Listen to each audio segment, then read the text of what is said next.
Tribunal aplica medida de coação prisão preventiva para arguidu LM, nebe alegadamente baku membru investigador VPU.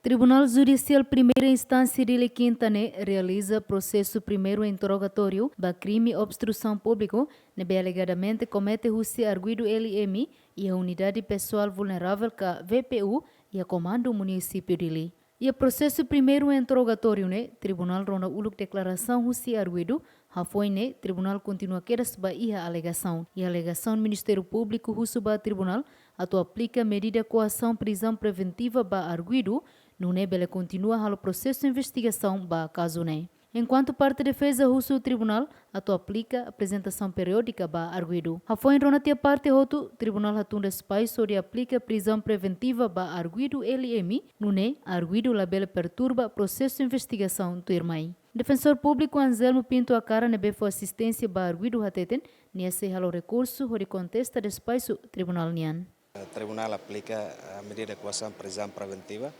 kata ia indícios ida nembema ka forte. Considera arguidu nia atitude dane, conduta dane, tambah halo ba ia autoridade pública nembema ka hasoro investigador sira polisi nania. Mesmo ia caso nem manemba, mas bem ia haturu tangi dane, tamane maka saya sana. Mas depois investigação lá ba mitar. Espaço tu mensana, então defesa se recorre vai ao tribunal asli. Sim.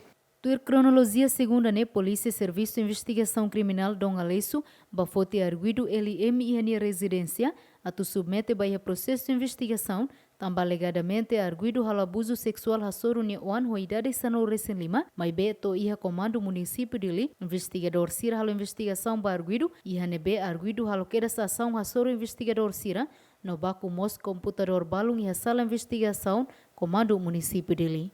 Santina de Jesus, Jacinto Fuca, Yemen.